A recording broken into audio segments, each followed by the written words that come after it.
What is happening, guys? Welcome to a rebranding of the Inquisition to now what we're going to call it WarTable Entertainment. But this is also WarTable Gaming. I'm really excited to talk about this because I've really talked about how the name didn't really click. And so I really love saying WarTable, and then also I really want to get into entertainment. So I put it all together and I got a really cool name. So WarTable Entertainment is now my YouTube channel, so like and subscribe if you want. I really need subscribers, guys. I really need subscribers if I want to do this for the rest of my life, and I really need to work on it and all that stuff, but I need you guys because if I don't have you guys, I can't make this dream a reality because then I can possibly get better at equipment and get better at situations. And look, I'm using a cutting board as a mouse pad, but I'm also just wanting to ask for some subscribers. So ask everybody to subscribe. You don't even really have to watch my channel, just subscribe so I can get some monetization, some cool things happening, and then also I can work on getting some relationships with other companies and all that stuff so I can do this for the rest of my life. I really want to do this. This is my dream, and I really think not YouTube, but I hope that I can build bridges so I can work at a company that does journalism and gaming journalism and video podcasts and all that stuff, like IGN, GameSpot, everywhere that I can do marketing, but I can also do this. And really, I really would love to see this go flourish. And I hope that you like this video. And guys, if leave a comment telling me what to change, what to fix, anything to make me more reliable for subscribers and stuff. I know I didn't do much videos this week. A lot of interesting things happened with the name and all that stuff, but I really want to do this for the rest of my life. And so please help with this dream because I can't do it without you guys. It's a community. This is a community thing, and I can talk as much as I want, but it's a community. So anyway, now that we're going to talk about WarTable Entertainment, let's talk about WarTable Gaming. So this is WarTable Gaming Podcast. This is going to be talking about an investigative point to gaming and how games are working and all this stuff. And this Summer Game Fest is really helping me with all of these videos and all that stuff. And soon I'm starting to get more building bridges with companies to see if I can use footage and all that stuff. So it's coming. Those footage is coming, but we don't know what's happening right now because of fair use and copyright. And so we need to work on this. Okay, so as a community, here is your WarTable Entertainment, WarTable Gaming. So let's talk about gaming today because it's Friday and there was a lot that happened on Wednesday and Thursday. Man, lots of stuff. First, I'm going to talk about what happened on Wednesday. Thursday, because I'm really excited to talk to you about my favorite game that's coming out, and I'm so excited, is Ghost of Tsushima. Now, this is a really awesome gameplay state of play. Sony just announced the state of play and said, hey, we're doing a Ghost of Tsushima state of play. And I was like really excited to see what they're going to do. 18 minutes of gameplay. It wasn't 18 minutes of gameplay. It was 18 minutes of everything. It was so awesome to finally see. And this is exactly what state of play should be, is one game, talk about everything. And it was awesome. Ghost of Tsushima didn't talk about story, so we don't know nothing about the story. We don't know what's going on with Jin and who he is and all that stuff, and Samurai and Ghost. But it was awesome to see some gameplay. And so we saw combat, we saw world building, we saw all of that stuff. So let's get started first with their first thing that they said was world building. So what I was really excited about was, like, I've heard rumors that Ghost of Tsushima was going to be like no HUD and all that stuff. It's not necessarily no HUD because, again, PlayStation UK, the one that was trying to, the magazine was saying that Ghost of Tsushima was going to be no HUD, it's kind of like that, where you click on a map, there's question marks on a map, and like Assassin's Creed, like everything, but you're guided by the wind. Guiding wind makes you go all the way, like take you onto your journey. So it's really cool to see the guiding wind and all that stuff really work out. And then also just the horses and all of that stuff was cool. Like you get a horse and you can go anywhere. Like Breath of the Wild is so awesome that you can go anywhere. And it was so awesome to see the immersion that they want. They want you to explore. They want you to be creative. They want you to just consume this island. So it was really cool to see Jin walking into walking around and then getting guided by the wind and then going to these flowers and how beautiful those flowers are and how beautiful this scenario is. It kind of got a little bit weird on YouTube because graphically the bits weren't working, but when you watch it on a 4K TV, it's so beautiful, guys, so beautiful. Then we get guiding winds, and so we're like, okay, let's go in this, and then we actually get there, and then it changes to, hey, here's a farmstead, here's this. And so it then started to be more like what we know in gaming, what we see in gaming. But then we go, okay, I don't want to go there, so I'll take the horse some other way, and then we go down this beautiful, beautiful trees and all that stuff, and we see a bird, and the bird guides you. The bird guides you. So animals are guiding you. The idea of the bird can guide you to hidden areas. The foxes, you finally see the fox den and the foxes take you to a shrine. That's beautiful. And that's something that I'm really excited about is I get to immerse myself in July 17th, a awesome immersion of Tsushima, and it really felt more samurai movies, and it felt like The Last Samurai and all of that stuff, and then the old samurai movies where it's black and white and all that stuff, and it's so awesome. So that's what happens. So foxes guide you. You still grab stuff and you grab bamboo and all that stuff. And so you're taking that immersion. So now they go into combat. And what was interesting is that in combat, first you're the samurai, and you're walking into this camp, and you click this standoff thing, and it makes you say, fight me, and then all that stuff. You get cinematic and all that stuff, and it's like, oh gosh, it's so awesome. Like the cinematics of you taking your sword out and then slicing all three of those people in one slow motion thing that I don't even know how you're going to control it, but it's awesome.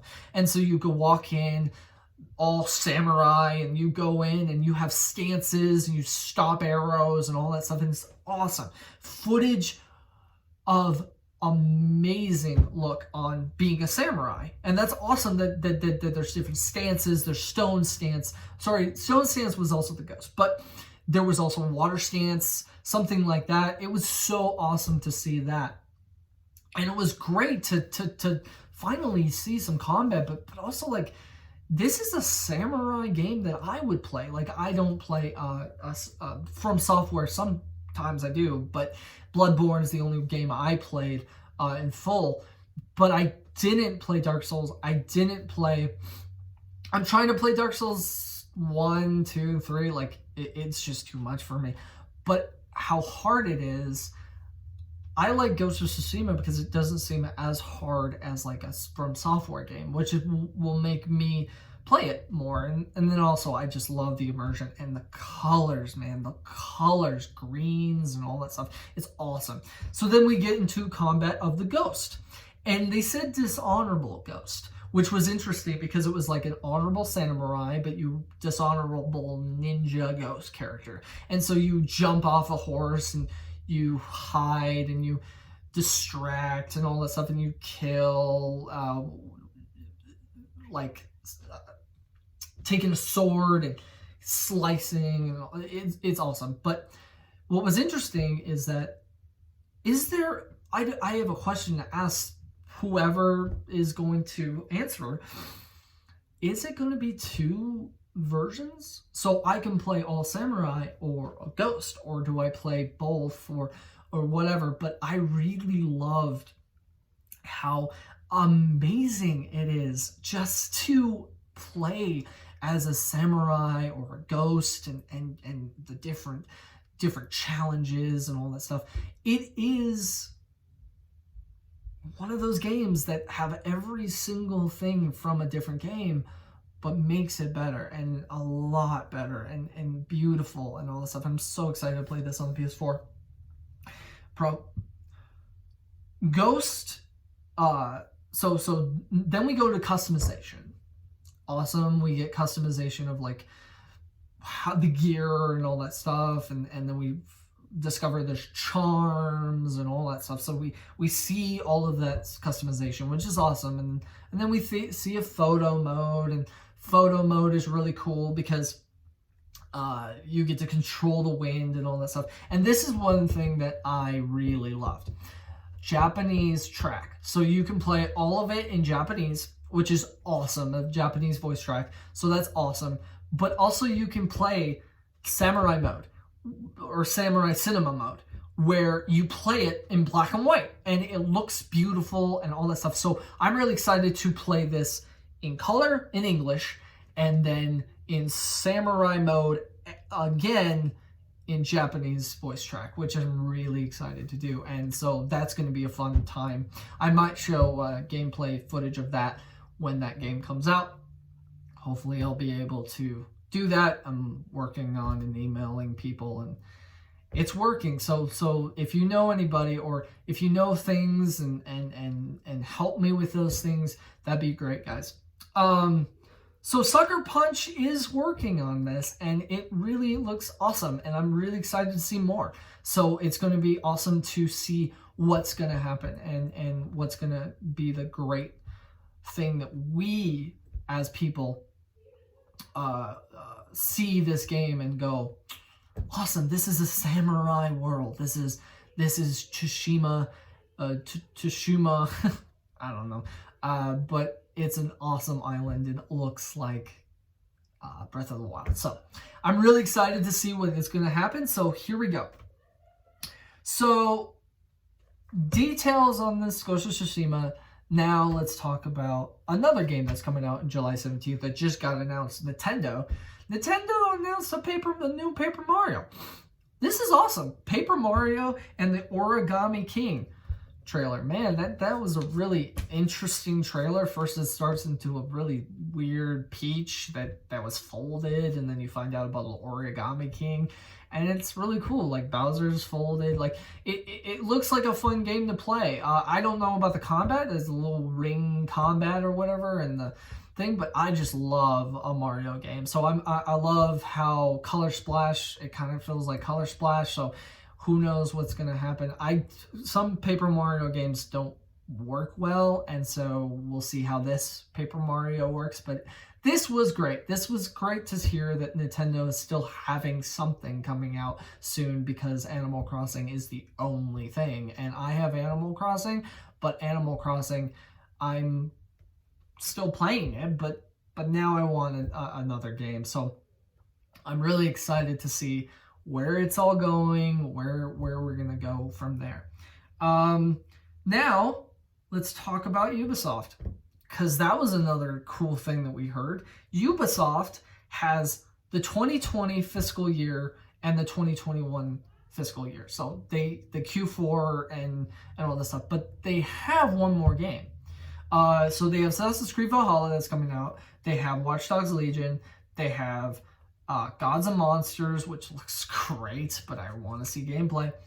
Rainbow Six Quarantine. Hopefully they change the name. And there's something else in the 2020 to 2021 quarter four. They haven't announced it. They said that the Ubisoft hasn't announced the franchise. So could it be Prince of Persia? Could it be Splinter Cell? Or could it just be Mario Rabbids 2, 3?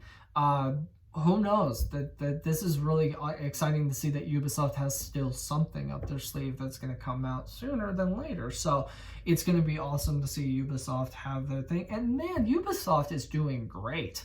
Ubisoft just announced the Discovery tour thing where Odyssey and Origins, you get to visit Egypt and be very educational and all that stuff. They announced that to be free, so you can now download that for free. So I think it's on Uplay and all that stuff. So it's really awesome to see how that's working out for them and all that stuff. So Ubisoft is doing great, and I love Ubisoft games. I love Assassin's Creed. I love Splinter Cell. I love everything about Ubisoft. Ubisoft probably has one of my favorite games all the time. Splinter Cell, Blacklist was one of my favorite games. Assassin's Creed, every Assassin's Creed actually, except Assassin's Creed 3 I didn't like. And also, I did not like Assassin's Creed, the first one, because it was just old and all that stuff. And then Assassin's Creed Origins also wasn't my favorite, but I loved Egypt, so I visited that a lot with Discovery Tour. That was cool. That was awesome. So there you go. Ubisoft has something up their sleeve, and so we'll see when Ubisoft announces their big, huge conference, which they did, and it's called Ubisoft Forward, and we're gonna see where that goes. It happens in July, though. Man, it's gonna come up really fast, but July. So it's interesting to see how Ubisoft didn't stay in their June area. They wanted to move it farther. And so what are we going to see in June? We see IGN's summer gaming event. We see GameSpot summer gaming event. We see Xbox announcing they're going to be at the summer gaming event. We have Jeff Keighley's summer gaming event, which then goes into my transition of the topic of the day. Did anyone notice that there's a huge thing that happened, that gaming is going to be huge in 2021? Epic Games just announced their new Nanite and their new Unreal 5 engine. Just think about that. We saw, and I wish I could show you footage. I wish I could, but I haven't got an email back. This footage was beautiful, and it was the first thing we see on the PlayStation 5, which makes me go, where?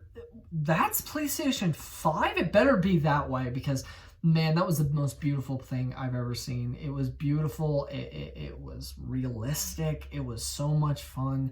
And it just also made me think about what the future of gaming in 2021, when I become, I don't know, I'm going to be 28.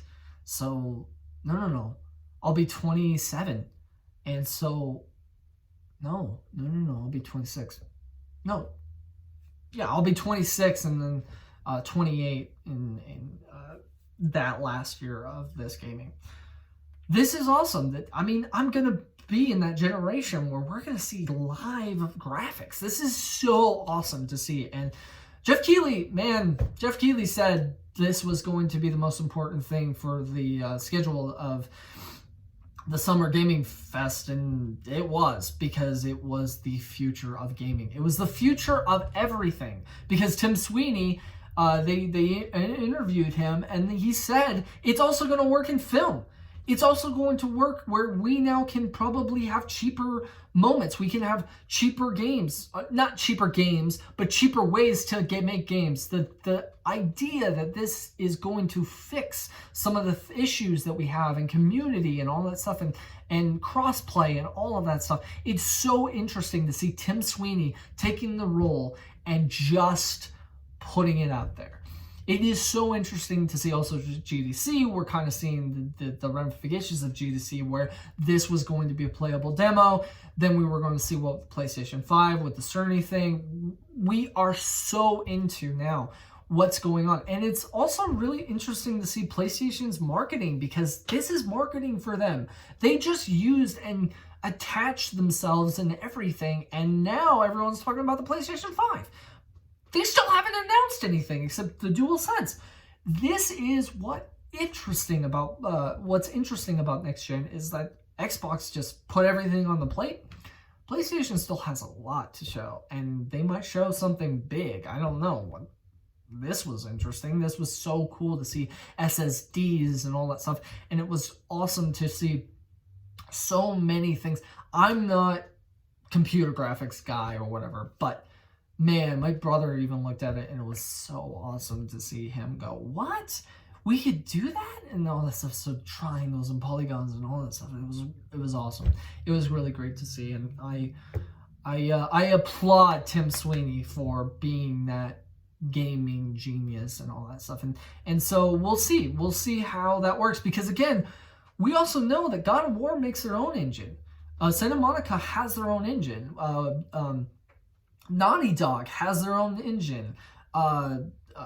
Guerrilla Games has their own engine. So what's Unreal going to use? Unreal is probably going to be used in the third-party area. So if third parties can look like Last of Us right now and Ghost of Tsushima right now, what could happen to then Last of Us and not Last of Us? I think Last of Us Part 2 is going to be the ending. I don't know.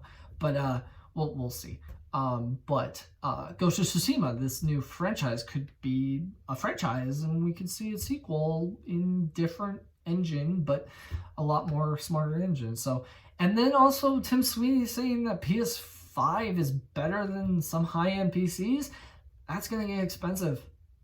That just makes me think that PS5 is going to cost a lot of dollars. And with this COVID-19 situation, how is that going to get fixed? How is everything going to get fixed with that? Because what is happening in the Sony area? So we'll see. This was awesome. This is what my topic of the day is that I want to know how future of gaming is going to go, because this interview is so good, because he interviewed with IGN also. And he said the same thing, like, this is going to change gaming for the developers, not us. Now, we can go all out and say, hey, graphics are not going to be as the best, or hey, graphics kind of hit a high rise. No, this is for the developers, and I'm so excited to see what the developers are going to do, because if it really works like this, processing power will go down. Things will probably get better with crunch and all that stuff, because processing powers and all that stuff, and how this is going to help the community and help the gaming community. And maybe we won't see a $80 game. I hope not. I mean, sometimes when everyone has a conversation about what games should cost, is that I think they should cost a little bit more to help the developers and all that stuff. But what is more? Because $100 for a game, I don't know. That's the question to ask. I have 2 questions to ask you guys, and please put a comment. Please put your thoughts as a community in this awesome, now new rebranded WarTable Entertainment. I'm so excited.